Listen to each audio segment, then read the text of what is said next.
ဒါမနေ့ကကျွန်တော်ပြခဲ့တဲ့အထက်မှာဒီဟာပတ်တာအောင်မရှင်းဘူးဆိုလို့ဒါပြန်ပတ်ပြမှာနော်အဲ့တော့ဒီမှာလျက်ကပစ္စည်းလေးတွေပါတယ်ကြားထဲမှာကော့ဖော်မာလေးပါတယ်အကယ်၍ဒီကောင်လေးတွေလောင်သွားခဲ့လို့ရှိရင်တော့ဒီနေရာမှာမီးကန်ဆက်ကူထည့်ပြီးတော့မှပတ်လို့ရတယ်နော်မီးကန်ဆက်ကူဘယ်လိုပတ်မလဲဆိုတော့နော်ဒါကောင်းနေရဟာဆိုတော့တန်းပတ်လို့ရတယ်ကတ်ကြီးလေးတစ်ချက်လောက်မီးကန်ဆက်ကူဆိုတာဒါမီးကန်ဆက်ကူမဟုတ်ဘူးနော်ရွေးဆက်ကူနဲ့ဆန့်ပြမှာနော်မီးကန်ဆက်ကူကို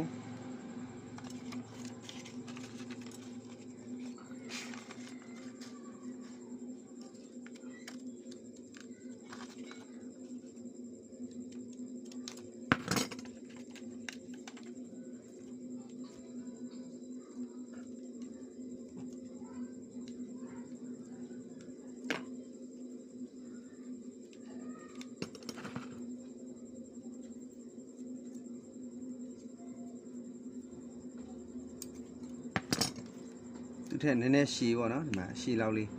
လိုလေးဖြတ်လိုက်ရှားလေးတစ်ခုလုံးမယ်ကြားတဲ့ဝင်နေအောင်လို့နော်ဟုတ်ပြီနော်ဒါအခုတိုင်းမှာလုံးချင်မလို့အကယ်၍ဒီမှာရှိတဲ့ကော်လေးတွေလောင်နေရင်ဒီကောင်းနဲ့အပ်ကြမှာဆိုလို့နော်အဲ့ဒါမျိုးလုပ်ပြီးပြီဆိုမှကျွန်တော်ဒီမှာကြားလေးကနေပြီးတော့ခွဲလိုက်မယ်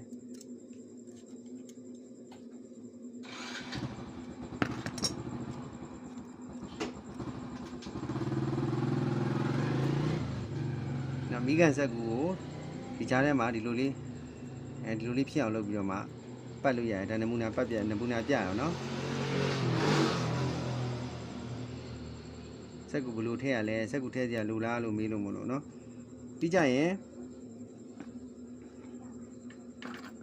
ဒီပေါ်မှာရှိတဲ့ကာဘာကိုချွတ်မယ်ချွတ်ပြီးဆိုတာနဲ့ဒီငုတ်ကနေစပတ်မယ်ကြိုက်တဲ့ငုတ်ကနေပတ်လို့ရတယ်နော်ဒီမှာပတ်လိုက်ပြီဒီတဲ့ကလာမပတ်ဘူးတစ်စောင်းလေးဒီဘက်ငုတ်ကနေစပတ်မယ်ဂျားထဲမှာတစ်စိတ်နှစ်စိတ်ခြံမယ်ဒီဘက်ငုတ်ကိုသွားမယ်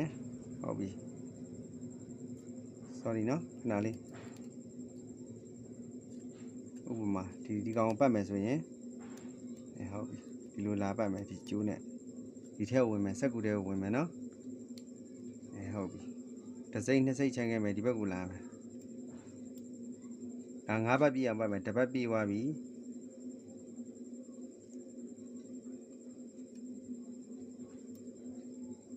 နှစ်ပတ်သုံးဘတ်လေးဘတ်ငါးဘတ်ဒီစက်ကူကဒီမှာကျန်နေခဲ့ပြီနော်ဒီမှာဒါဆိုရင်ဒီကာဘာပေါက်နေလဲကိစ္စမရှိဘူးဒီမှာမိကန်ဆက်ကူနဲ့ခံနေမှာဖြစ်တဲ့အတွက်ရှော့မကျနိုင်ဘူးပေါ့နော်ငါးဘတ်ပြည့်သွားပြီဆိုတာနဲ့ဒီနေရာလေးကိုချစ်မယ်နော်ချီမဲ့နေရာကိုချစ်မယ်ချစ်ပြီဆိုရင်ဒီမှာလာပတ်မယ်ပြီးသွားပြီနော်ပြီးသွားရင်နောက်တစ်ကန့်ပတ်မယ်ဒါဘေးပတ်နေတာလို့ခေါ်တယ်နောက်တစ်ကောင်လည်းဒီသူ့နဲ့ကရဲ့ဒီဘက်ကလာပတ်မယ်ပြန်ပြီးတော့တစ်ခုနှစ်ခုခြံခဲ့မယ်ဒီဘက်ကိုလာမယ်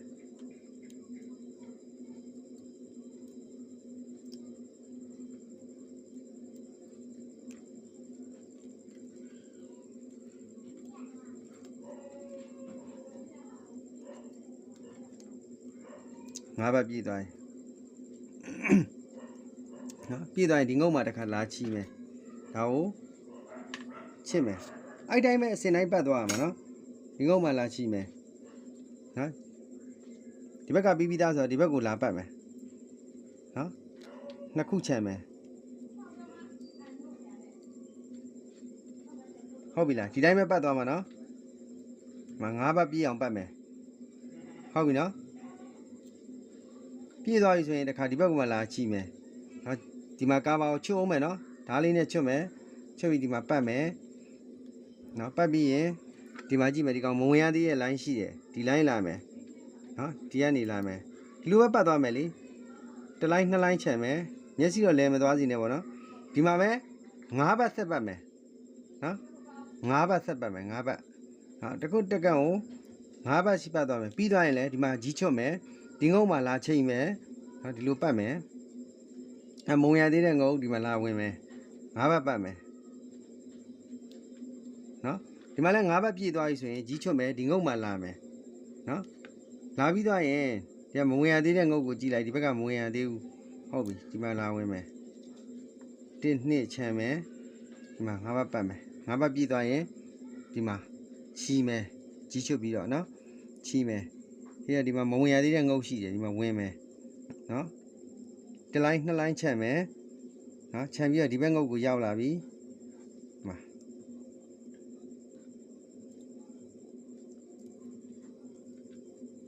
ဟဲ့လားဒီမှာလဲ၅ဘက်ပတ်မယ်နော်မဝင်ရသေးတဲ့ line ကိုဝင်မယ်နော်ဝင်ပြီးတော့1 2ချမ်းမယ်ဒီမှာလာပတ်မယ်နော်ဟော၅ဘက်ပတ်မယ်ပတ်ပြီးပြည့်သွားပြီပြည့်သွားရင်ဒီမှာဒီကတစ်လိုင်းကြံသေးတယ်မဝင်ရသေးတဲ့ line ဒီမှာဝင်လိုက်မယ်နော်1 2ချမ်းမယ်ဒီမှာပတ်မယ်နော်၅ဘက်ပြည့်သွားပြီဆိုတော့ ကျွန်တော်တို့ကဒီစတဲ့နေရာကိုပြန်ရောက်လာမှာဒီကောင်ဒီမှာတငုတ်ကြံသေးတယ်ပတ်မယ်နော်ပတ်ပြီးဒီကနေပြန်ဝင်ပြီ1 2ချမ်းမယ်၅ဘက်ပြည့်ပြီပြည့်ပြီဆိုတော့ဒီမှာစတဲ့နေရာကိုဒီငုတ်ကပြန်လာမယ်ဒီစတဲ့နေရာမှာဒါပြန်ခြီလိုက်မယ်ခြီလိုက်ပြီးဒီမှာခဲဆော်ယုံမယ်မဟုတ်ရင်လည်းဒါတွေကိုဖိလိုက်နော်ဒီလိုနည်းနဲ့လည်းပတ်လို့ရတယ်လို့2ချမ်းခွဲပြီးတော့လည်းပတ်လို့ရတယ်3ချမ်းခွဲပြီးတော့လည်းပတ်လို့ရတယ်ဒါကတော့မိမိအဆင်ပြေသလိုပတ်နော်အဲ့ဒါအဆုံးသက်ကဘယ်မှာဆုံးလဲလို့မေးနေလို့နော်ဒီတိုင်းပဲပတ်သွားမှာဒီမှာပဲလာဆုံးမယ်လေနော်ဟုတ်ပြီလားအားလုံးပညာရရှိနိုင်ကြပါစေစင်ပြကျွန်းဆရာဆွမ်းနိုင်ပါဒီကောင်လေးကတော့ဒါလိုအပ်မှထည့်မှာနော်ဒီကော်လေးတွေမရှိတော့မှဒီမိကန်ဆက်ကူကိုထည့်ပြီးပတ်မှာနော်အားလုံးပညာရရှိနိုင်ကြပါစေစင်ပြကျွန်းဆရာဆွမ်းနိုင်ပါ